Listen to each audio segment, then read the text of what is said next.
Hey guys, Inder this side from 24/7 everything. Hope you all are doing great. We are again back with another video and this time it's on Asus Zenfone Max Pro M1 related to a new custom ROM that is Pixel Experience 10 which was released on April 9th, 2020. So let's begin with this particular video. So firstly, as you are already able to view that it's an Android 10 based custom ROM. Then with the security patch level of 5th April 2020 which is for the current month itself. Then this is the kernel version this which is 4.4.218 prototype. Apart to this, the build date is again I have already mentioned that it is April 9. Then this is the build number and so on. So in this particular video, we will discuss a lot like security, then minor customization, then gestures and battery metrics, then Bluetooth and screencasting, then network and internet, then few default apps shipped with this, then quick settings, then status of camera to API wide one certification, benchmark scores, then RAM and memory management, and last but not least the installation and so on.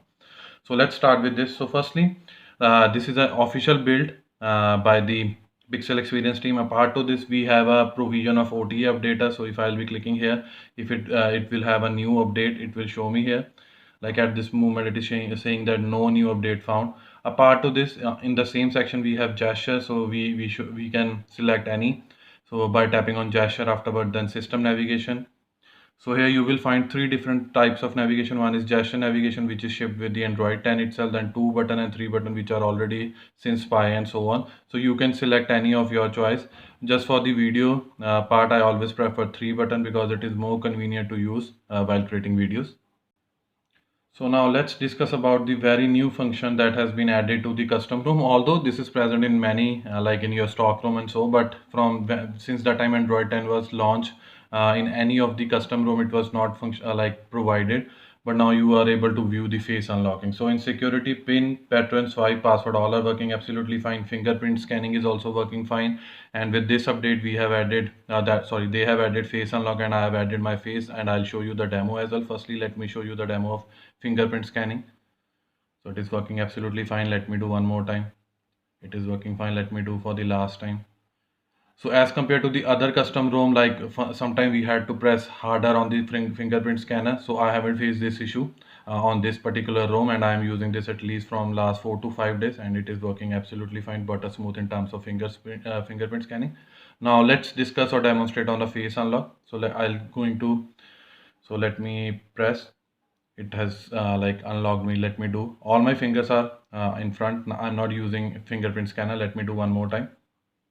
So it is pretty fast. Let me do for the last time. So all in all, face unlock is working absolutely fine. But there is, I think, I don't know whether it is a bug or something. If someone will be like, if I have this and if you will be trying to do, then this face unlock will be trying to judge your face on the basis of and after that it will show us that many attempts were made for this particular face unlocking and so on. So now you can't unlock it and so. So you have to keep this in mind. I think this might be rectified with the software optimization. So they should have some sort of like break, or I would say sleep, or some sort of timer so that it should not reach that particular limit. Now let's move to the display section. So in display, we have again, as we have told you, that we will be focusing on minor customization. Even in this particular ROM, I really like this ROM in terms of simplicity.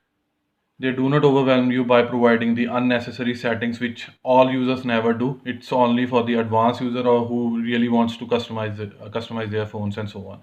So by default they have like default, crayon and so on. So to cut down the time, I've already created a custom.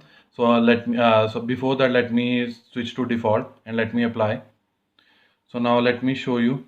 Now this is the default theme, or I would say default layout, which is being set by the ROM. Now let me focus on my one. So this is what I have created at my side to cut down the time. I can show you by tap to edit. So this was a font that I have selected, and afterward this was a icon.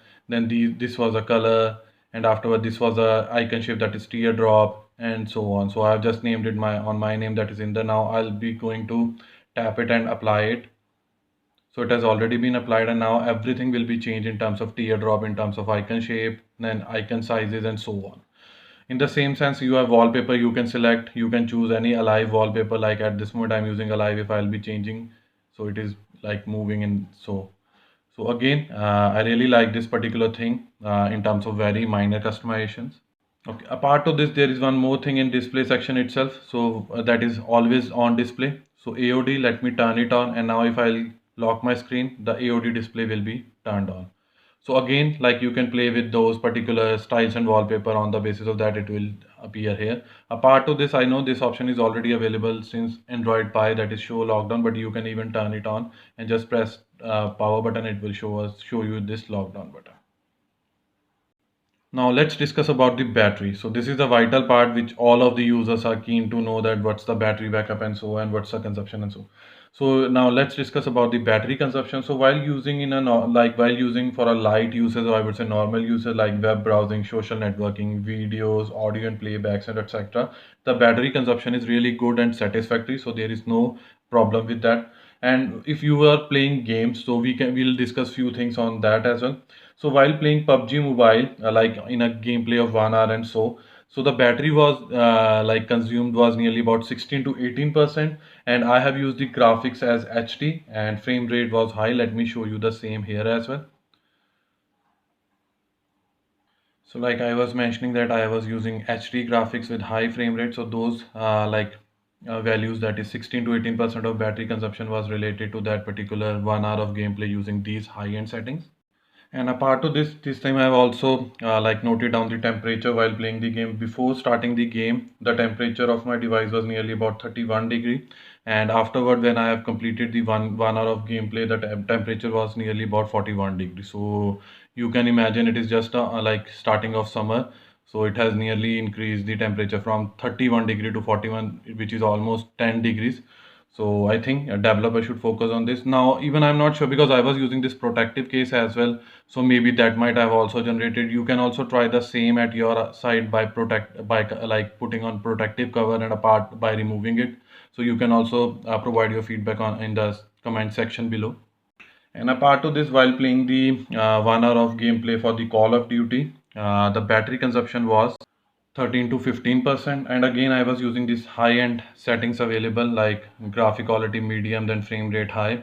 And apart of this, again, I have noted down the temperature readings for the same when I was playing the 1 hour of gameplay. So before starting the game, the temperature of my phone was nearly about 30 degree. And as soon as I finished it, I think I had played nearly about 1 hour and 1 hour and 5 minutes. So the temperature was rise again to the 40 degree. So again, I was using the protective case. Again, you can try the same by putting the protective case and by removing it, and you can again provide us your valuable feedback in the comment section below. This will surely help the other users and subscribers, or I would say viewers, while choosing this particular ROM for their phone or not. Apart to this, ideal battery drainage, yes, again ideal battery drainage is still persisting.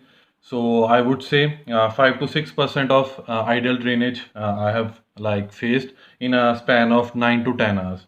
So even digital well-being was turned on, so I haven't turned it off. So all in all, I think from last few months, 5 to 6% battery drainage is ideal in my case. But I know some people are being facing nearly about 10 to 20%, and some are facing nearly about 30%.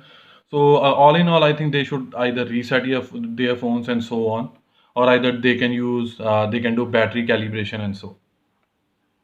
Apart to this charging time, so this time when I have charged this phone from 0 to 100%, just to analyze, I have tried this 2 to 3 times, and each and every time either it was taking 3 hours or 5 minutes, or sometime it is taking 3 hours or 10 minutes. So at most I have considered it that it took nearly about 3 hours and 10 minutes to fully charge my phone from 0 to 100%.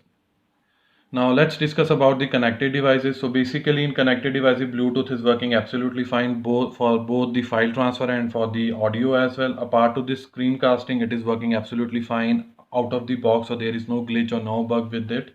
Apart to this, now let's focus on the network and internet. Again, a vital setting I would say. So again, Wi-Fi calling is available and it is working absolutely fine for both Jio and Airtel. So at this moment, I am having both Airtel. I have one Jio SIM which I have already tried and it is working absolutely fine. There is no native call, or I would say native video call provision. Again, there is no call recorder available. Apart of this, I haven't faced any Wi-Fi connectivity issue, so it is working absolutely fine without any problem. In terms of SMS or calling, it is also working fine for both Jio and Airtel. And in terms of mobile internet connection, it is also working fine for both Jio and Airtel. So all in all, in network and internet, I haven't faced any glitch or any bug or any problem. But again, if you face any, you can provide us your valuable feedback in the section, in the comment section below. That will surely help for others as well. Apart to this, there are few apps which have been shipped with this particular ROM. Some I might have added afterward updating. So these are like calculator, calendar, camera, clock, contacts, file manager, FM radio, messages, phone, pixel tapes, recorder, and safety, and so on. So you can try whenever you will be installing or flashing this ROM, and afterward updating your phone. You can use all these apps and so. Now let's focus on the quick settings. I really like that again. This ROM is known for, it would say, for minimalistic approach. Like they always provide only the needed or the wanted things regarding, rather than providing the overwhelmed setting.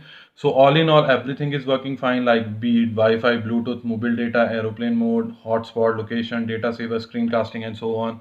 Apart to this, do not disturb, torch, auto rotate, battery saver, night light, invert colors, dark theme toggle is also working fine. So these are all now minor things. I'm just focusing only the important one. And then grayscale, the best thing is that record screen, or I would say screen recorder, it is working absolutely fine. There is only a provision to record internal audio, and it is working absolutely fine, and it is always recorded in a very good quality. If whenever you are recording the audio, like be it your like game or so on, whatsoever you are using. Apart to this, device is not certified by default. So for that, you have to root your phone, or I would say install the Magix Manager. Afterward, you have to install one module which will enable the CTS passing and so on. Afterward, you just have to like hide the Magix, and your device will be certified in the Play Store and so on. Now let's focus on the camera to API. So again, camera to API is available out of the box, so there is no problem with that. Wide one certification, again, L3 is available, and this issue has been persisting since the time I have updated my phone to the Android 10 beta version. Hopefully this will be rectified once ASUS will resolve the bug, or I would say resolve this bug, or update us with the new functionality. Apart to this, now let's focus. Apart to this, I have also installed the Google camera. The link for the same will be provided to you after, in this particular video, once we'll be discussing the installation steps and so on. And I have tested everything is working fine except slow motion. Now let's focus on the benchmarking. So from last few weeks, I'm not doing the benchmarkings using Antutu, because Antutu's official app has been pulled off from the Google Play Store. And once it will be available, I'll surely install it, and I'll start reviewing or benchmarking it on the new ROMs and so on. So this is a scores for the single core score and multi-core score. So 278 single core score, 1204 as a multi-core score. Apart to this computation on the basis of OpenCL, it is 433. On the basis of Vulkan API, it is 260. Now let's focus on the memory management. So let me open few apps. So I have seen that its memory management is working absolutely fine. So like I was creating a video, and I have opened that particular graphic, and it has loaded from the same. It took some time to connect to the internet, so that's not a problem. Now let me open PUBG to see whether it has been loading from the point where I have left, or will it be loading from the scratch. And again, I have just opened it 7 to 8 minutes ago. So again, it is working absolutely fine. Now let's open few other apps like which we were reviewing now. Maybe camera to API. Again, it is open from the same where we have left. Even wideband certification. Let's focus on the, I would say, Geekbench. So all in all, RAM, or I would say main memory management or memory management, is working absolutely fine. Now it's the time to move to the installation part, but before that we have to discuss few things. So for that, I have already created a dedicated article on my official blog. The URL for the same will be provided to you in the description below. So basically there are few links like how to download the Pixel Experience ROM. So best part is that you don't need to flash GF separately. It is already included in this. Then Magix version, that is version 20.4. It is optional, but as I've told you that device is not certified, then you have to. But I will always recommend flash the Magix once you set up your phone. Afterward, Google camera link, which I was discussing few minutes ago. Then there are few pre-requirements or prerequisite like backup your data, charge your phone's battery to 50% or more, but I always recommend 80%. And firmware version needed. Your phone's bootloader should be unlocked. TWRP custom recovery should be installed. If you are not familiar, then we have already provided the video URLs. Then finally, the installation of Pixel Experience 10 ROM. Here you have to first move to the TWRP. Afterward, just format the data, wipe cache, Dalvik data, and system. Vendor partition is optional. You can try. Afterward, install or flash the downloaded ROM, and just wait for 10 to 15 minutes to reboot the phone and initiate the phone setup process. Although it hardly took nearly about 3 to 4 minutes, this is again for the at most part, or I would say if someone is not like someone's phone has been freeze. So after waiting for more than 15 minutes, they can just reboot their phone and that particular bug will be resolved. Last but not least, finally enjoy the Pixel Experience 10 ROM on your Asus Zenfone Max Pro M1. So let me reboot my phone to the recovery mode and then we'll proceed with the installation steps.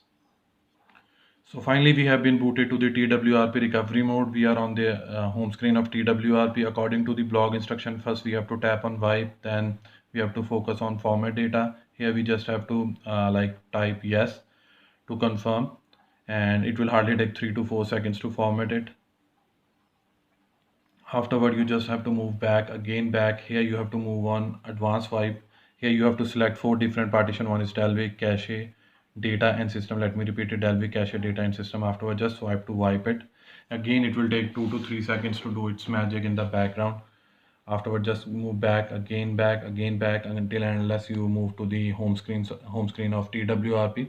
Here you have to tap on install button, and afterward you just have to select storage. By default it's micro SD. If you are using USB OTG, then you will be focusing on that. If you are using micro SD, then select it and OK. Afterward just move to the folder where you have kept that particular downloaded ROM. Like in my case I have put in here, that is Pixel Experience, this one. So let me click it here and afterwards swipe to confirm flash. So as I've told you earlier that there is no need of installing the GF separately or flashing the, so it will take nearly about 5 to 7 minutes to complete the full process. So let's wait till then. So finally the installation process has been completed. Again we are having two options. One is to reboot the system and another is wipe cache, but I'll always prefer to wipe cache and Dalvik so that it will release all the junk files which are being accumulated after installing this or flashing this ROM. Now let's reboot the phone. So as I've told you earlier that first set up your phone, afterward flash the magics. So now it will take some time until unless we move to the home screen, phone setup process. So let's wait till the time it will boot to that. So finally the Google logo is being shown on our screen. This is shipped with the Pixel Experience 10 ROM. So every ROM has their own custom logo, or I would say loader screen and so on. So it will take nearly about 2 to 3 minutes, but at your side if it is taking more than 50 minutes, then I will recommend to restart the phone. So let's wait till that time it will initiate the phone setup process. So just waiting for 1 to 2 minutes, the phone setup process has been started. So on the basis of my mobile career, it has able to detect that it is India, so it has by default chosen English India. Let me focus on start button, and afterward it is asking mobile data preferences. So according to my SIM whatsoever I use, I'm just selecting those. Afterward now it is asking to connect to the Wi-Fi credential. Let me do it. So once the Wi-Fi credentials would be successfully entered, it will check for the update, and if there will be any pending payload from the Google Play services, then it will download and install it, and afterward move or initiate to the next step. So after successfully downloading the pending payload, now it has initiated like, do you want to copy apps and data from the Google account? No. For the video purpose, I'm just starting with the fresh copy, or I would say fresh installation. Again, it will do. Now in this particular case, you should remember your last set pin on your phone before flashing your drive.